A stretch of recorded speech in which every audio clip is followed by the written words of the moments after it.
And here we are, ladies and gentlemen, at the War of the Roses. This is a very interesting period of time. This is the series of wars between families that had way too much money, who could raise armies of patriots for their cause and fight each other to see who would have control of England. This is the particular story that actually is the, what do you call it, the basis of the idea of the fantasy novels created by George R. Martin, known as Game of Thrones. Because that's what this is. This is a bunch of wealthy, entitled people, families that have some kind of claim somewhere down the hereditary line of the rulership of England, of the throne of England, who are going to be fighting each other over who gets to be the king. And that's something I think what you've learned, or what you may have learned over this class so far, and heck, you could learn this in any class that has to do with history, especially when we look at, say, Western Civ or world history or anything like that, is that people will often fight for power, and then once they get it, usually something happens that negates that power in some way. They die within a year of gaining the throne, or someone else pops in unexpectedly, or something changes so much so that really it wasn't worth the trouble. You know what I mean? But sometimes people just want power, and that's just the way it is. So the War of the Roses, I'm going to be going through a bunch of different kind of plays of the game of the War of the Roses for you. And in Canvas, there is a timeline that you may want to have printed out or pulled up somewhere, just so that you could refer to it easily while I'm going through this lecture with you. Boy, I wish we were in class for this. This is a fun one to just really talk out as we go and map out on the whiteboards and stuff. It's just so crazy, and there's a lot going on. So without further ado, let me just move into it, because this lecture is already going to be long enough. So let me, there we go. Let me put up this timeline. And what we want to say is that here we are in the 1450s. Now, a couple of things have happened during this period of time of Henry VI, right? We've had the plague showed up a few years before this. The 100 Years' War has finally ended, and the end of the 100 Years' War looked really bad for England. England had been winning it for almost 80 years, and then Joan of Arc shows up, and kind of like a rise of patriotism in France with Joan of Arc's kind of showing up, and France sort of uniting itself for the most part to fight against the English, finally, the hated English. And in the end, the English will be defeated in the 100 Years' War. And the various people, the various players of that, members of parliament, members of the ruling family, close and long, to the throne, are going to basically want to be blaming somebody for that. And it's, that loss of England, that the destruction of the stories of Henry V, of his great battles and other kings before him who had gained such notoriety in fighting the French and defeating the French nobility with mostly just peasant archers and stuff.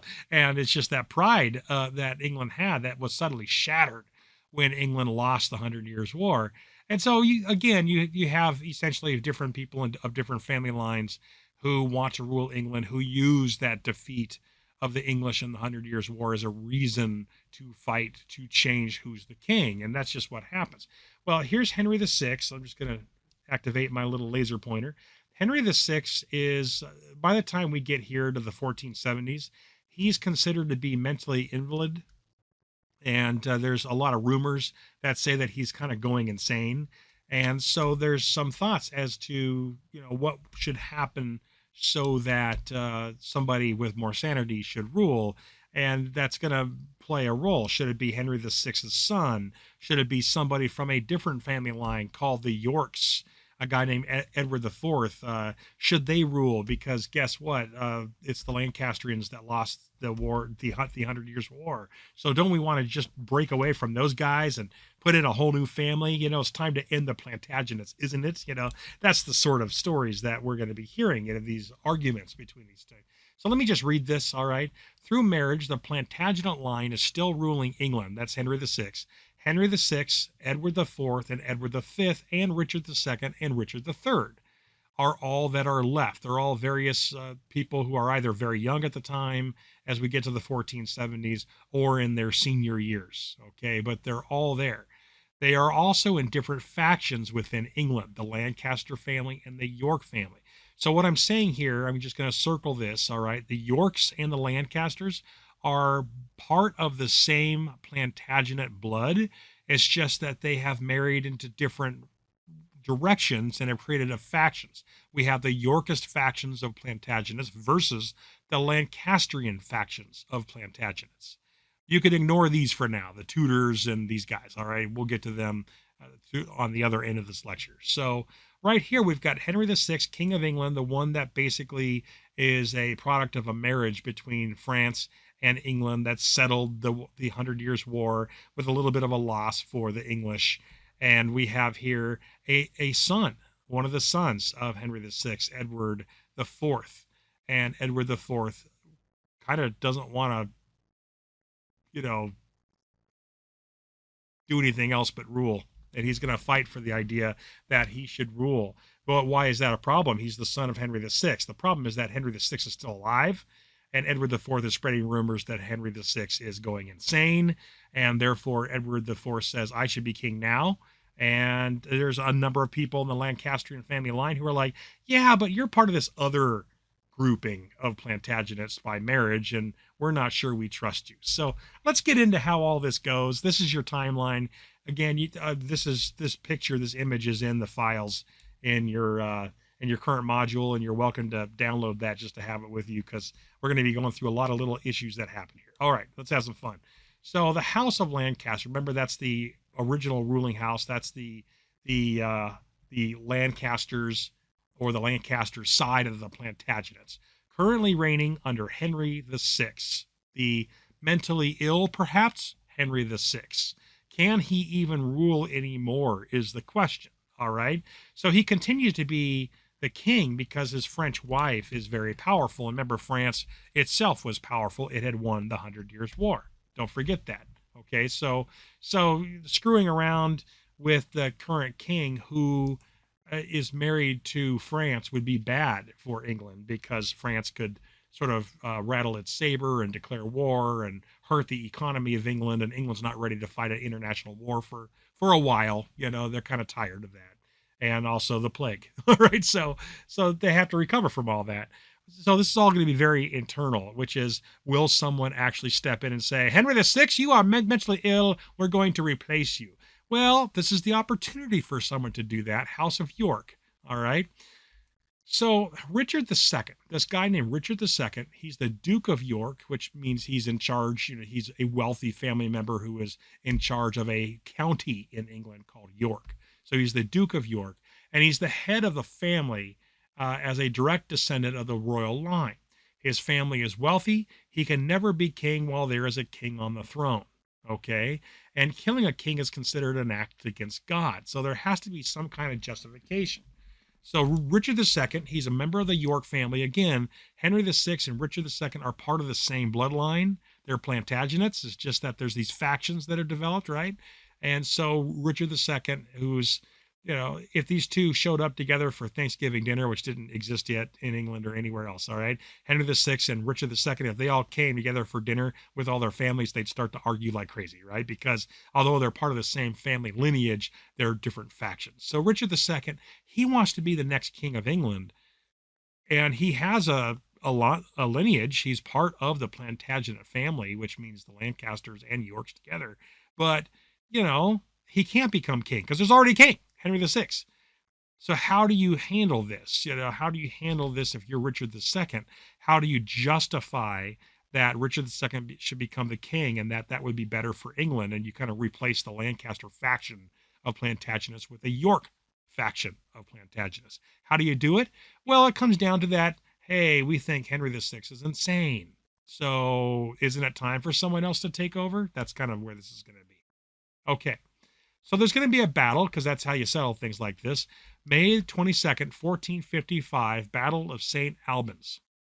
Richard II of York, has made his move. The Battle of St. Albans is the first battle of the War of the Roses. Cue music. All right. Now, what happens here at the Battle of St. Albans? First of all, Richard, Duke of York, leads a force of 3,000 men. It's a pretty small army, right?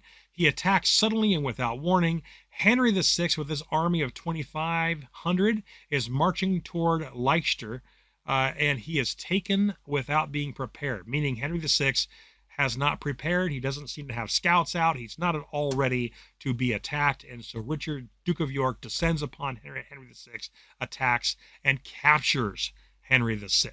All right. And so the king is captured and imprisoned upon the grounds of mental instability. That doesn't make Richard the king. It just means that Richard is going to be able to rule while England and Parliament and everybody tries to figure out what to do, because Henry VI was now captured and Richard can now be in charge of the PR, right? He can say, no, really, here he is. He's insane. Let me tell you the stories. I've got him in prison right over here, and he's going nuts. We have him in prison for his own good and for England's. It's one of those things. He can tell the history now because Richard is basically the winner of this battle and can occupy whatever he wants to occupy because the king is basically a hostage, okay? So it's the victory for the White Rose. Let me explain the rose thing, which maybe it's obvious, but the York, for all the PR, the Yorks are basically the White Roses. So whenever you see a white rose, it's the York Plantagenets who are being symbolized. If you see the red rose, it is the Lancaster Plantagenets who are being symbolized.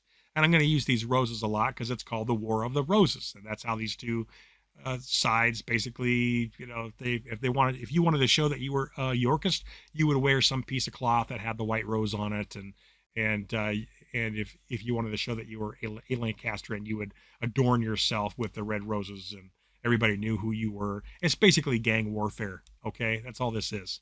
White and red colors going to war. Okay, so the changes to England as a result of the Battle of St. Alban. Here it is. Richard II, Duke of York, becomes the protector of England. That's what you call yourself. If you're not really the legit king, but you are in charge of England, you become the protector of England. Okay? The Lancastrians are going to retreat. The survivors and the family members of Henry VI, you know, the Queen and all that, are going to retreat to the north of England where they gather support. They're going to do this a lot. Over this whole story, the Lancastrians, whenever they need to lick their wounds, basically go to Scotland. All right, so that's what happens there. So the Lancasters, under Mary of Anjou, she's the queen. All right, she's Henry VI's wife. Remember, Henry has been captured, and he's basically being held by Richard II. Has gathered many supporters, and they have marched a large army to the walls of the very northern border of England at the time, called York, the city of York.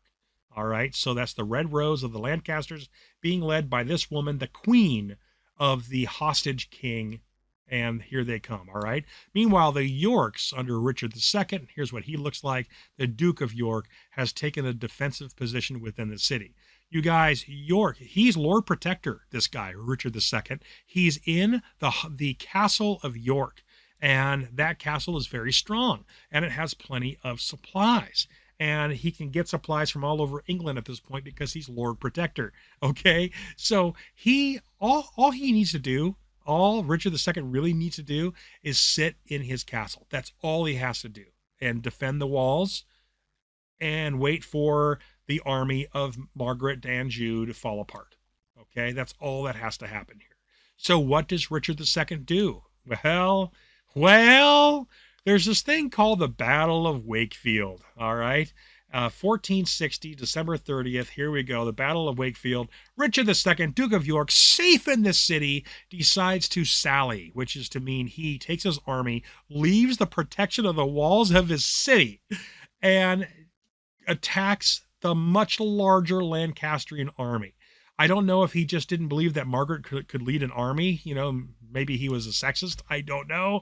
Whatever it is, he's a moron, okay? But this happens. So Richard's Yorkist army had 8,000 dudes in it. Margaret's army had 18,000. It's just a matter of math at this point, all right? What's going to happen? Richard II is defeated in battle, and he dies. His second eldest son is also killed, and victory to the Red Rose. All right, Margaret d'Anjou is the winner with their Lancastrian army, and she begins to march into York and wants to head to London, free her husband, and take back over England, right? That's basically the plan. Will that happen? Well, it's not that simple, Okay, it's not that simple. The victorious Lancastrians head towards London in an attempt to reclaim the throne, but Henry VI's eldest son, Edward, has the direct line to rule if his dad is incapacitated or dead, and proclaims himself King Edward IV. So, Edward, he has a more legitimate role to play than Richard II did. Or okay, so if Henry VI actually is mentally unstable to rule, or he's dead, naturally the throne, if there had not been a war at the time, would have fallen to Edward IV anyway. So Edward IV is able to say, well, I've decided to become the king, and the problem is that Parliament said we agree, all right, as did a number of nobles, because that's hereditary rule for you. So before the Lancastrians under the Queen could make it to London, the capital of England, all right, Henry VI's son says, I'm ready to become the ruler. And he takes over.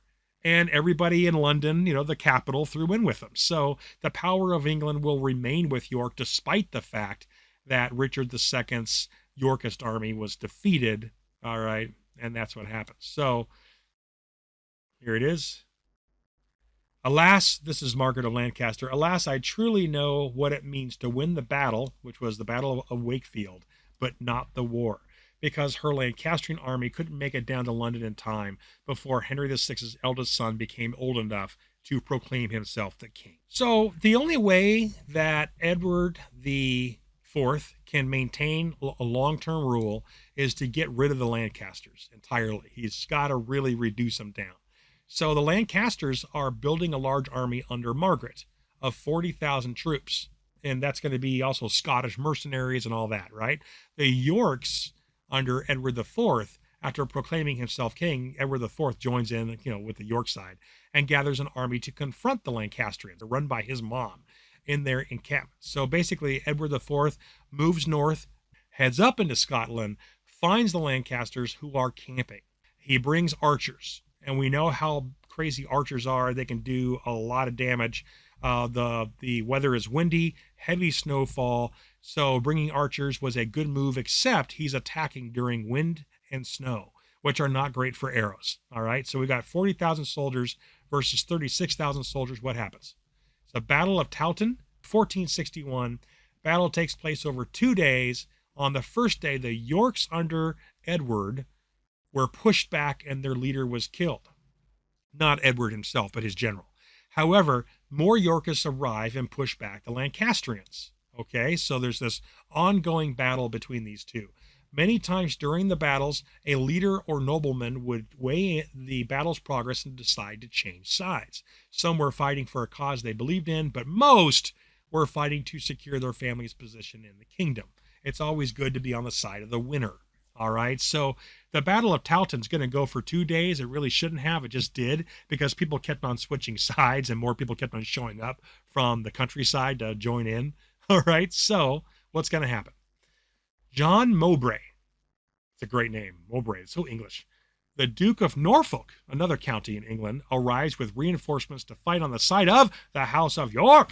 So the Lancastrians, Margaret d'Anjou, they are defeated. And the White Rose of York wins. Edward IV remains the King of England.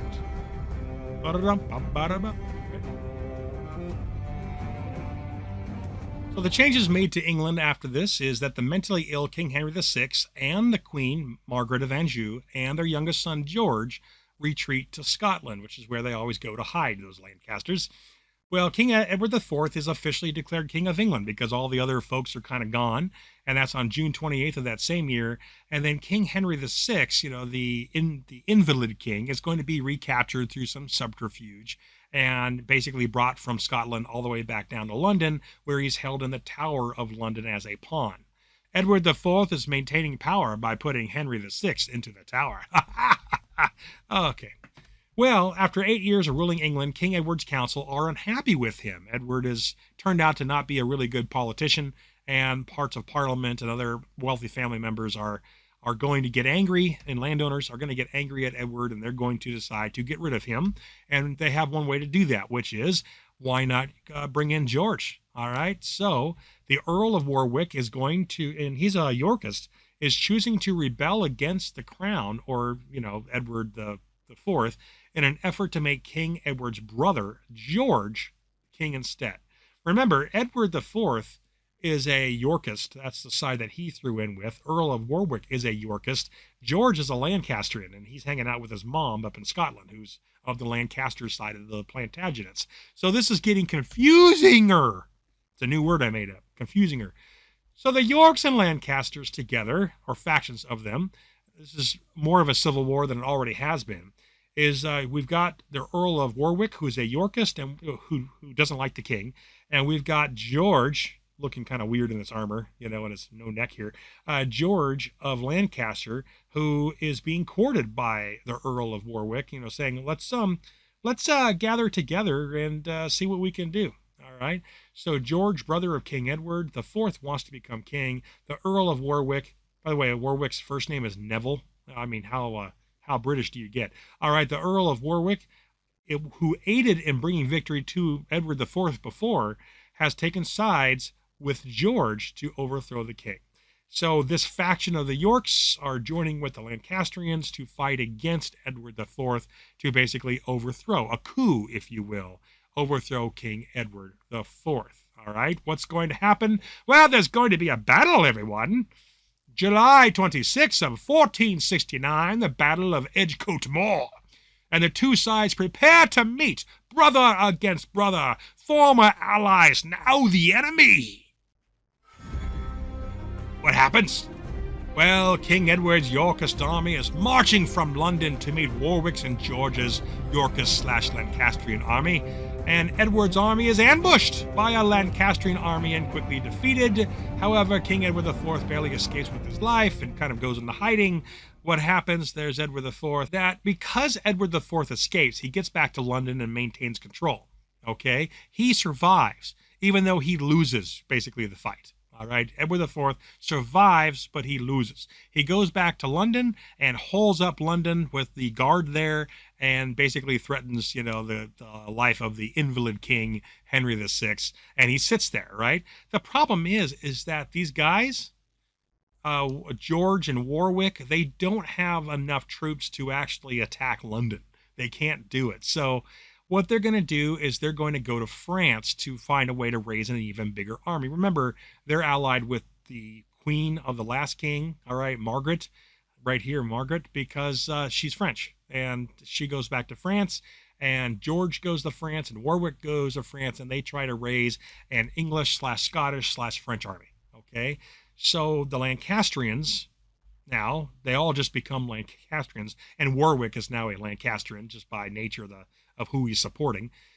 They all become, again, Lancastrians, and Margaret of Anjou is now in charge again. And they jointly prepare to take England back from Edward IV. So here it is again. The White Roses joining in with the Red Rose, and all this stuff just gets more confusing as we move along. So Warwick and George, now allied with the House of Lancaster, or already were, but they're fully part of the House of Lancaster. No more half Yorkist and half Lancaster. Fight to overtake the throne now, right? And the Yorks under Henry IV fight against his brother in Warwick to remain King of England. That's just a recap. What's going to happen? Well, it's the Battle of Bonnet. April 14th, 1471. Will the Lancasters, joined by Warwick and George, take the throne at last for Lancaster? What will happen? Warwick is killed in the battle. King Edward IV is once again victorious. Victory for the White Rose of York. There's this moment where the Lancastrians had kind of won, but they couldn't take over anything. Remember, they couldn't actually attack London. So Edward IV just maintains his kingship. He is the king. What will the Lancastrians do now? There is no longer a successor from the House of Lancaster because they're either dead or old or nobody trusts them to win anything. Edward IV has the previous king, Henry VI, murdered. Nobody really to bother with now. Murdered in the Tower in his sleep. So Edward IV is now the undisputed king of England. Then King Edward IV himself dies. Well, crap. Now what? Who shall rule? Oh my gosh. I'm so tired now. Well, there's this distant relative of the Lancasters who challenges the throne of England under the banner of the Red Rose. This guy is one of my favorite weird people of England. All right, the story. This dude, Richardus III. Richard III. You can't see it here, but he had a bit of a humpback, and he was considered very untrustworthy and game playing, and he was universally hated by pretty much everybody. But he is going to be, he's a Lancaster, a distant cousin, who says, well, the Yorkists are gone, so why don't I just kind of throw my my chips onto the table here and see what happens. All right. The dice is rolled. Who really should be the next king of England? Well, Edward the Fifth. Remember, his dad was Edward the Fourth, who died. Edward the Fifth, a child, should really be the next king of England. But because he's a child, he would normally have a protector. He would have somebody to rule for him until Edward the Fifth became old enough. And that's where Richard comes in. Richard comes in saying, well, I've got a legitimate claim to the throne, but I'm not trying to make myself the king. I just want to help out. I'm going to help young Edward V, who I recognize should be the next king of England. I'm going to help him, by ruling with him and teaching him how to become a king, because, I know these things as a old Lancastrian. And when Edward is of age, he will become the king. Okay, everybody? Okay. But nobody trusts him. He's untrustworthy, this Richard III. Here's the saga. This is a long slide, you guys, so feel free to pause as you take notes and stuff. Here we go. I'm just going to go down through it, all right? Please don't have a panic attack. I'll do one thing at a time. 1483, this is finally the end of the Plantagenets. King Edward IV dies. His wife, the Queen, moves to Westminster Cathedral. That's Margaret of Anjou. Finally moves to Westminster, and she's protected by the Catholic Church. She's just hiding out there. Nobody can touch her, but she's no longer of any power. All right, she's done fighting. The dying wish of Edward IV that Richard III of Lancaster should take over as Lord Protector until Edward V will become the king. We don't know if this is exactly true. This is just what Richard III tells us. Okay, factions. Here's the people that are all going to be fighting about this. The Woodvilles, a powerful family, including a guy named Lord Rivers, are in support of Edward V being the king immediately so that nobody can do a coup against him. They do not trust Richard III, and Rivers of the Woodville family is the main caretaker of young Edward V. Why do the Woodvilles, who are not going to be kings, matter? It's just because they're very powerful members of Parliament, and they are landowners, and nobody can really touch these guys yet, okay? Richard III wants to follow his brother's wishes, as he says, and become Lord Protector while Edward V matures. The council, which is Parliament, believes Richard wants to steal the throne. Richard III is not good at politics. I put that in bold on purpose. So he's not really able to convince anybody that he's really just trying to help raise Edward V, who should be the next king of England. Lords Buckingham and Hastings are going to be the supporters of Richard III. And so whenever Richard III wants something, he sends these guys in to basically shake up. They're like the beat men who go in to shake up Parliament or sneak around and threaten people. All right, Buckingham and Hastings. So what are the primary actions of Richard III? He imprisons, finally, Rivers, who is basically the caretaker of the child, Edward V. He puts Edward V into a tower to, quote-unquote, protect him. All right, this is what Richard III does. He imprisons Lord Rivers, the caretaker. He puts Edward V, who's supposed to be the next king, into the palatial part of the tower. He spends 2 months trying to convince the Council of Parliament to make him officially Lord Protector.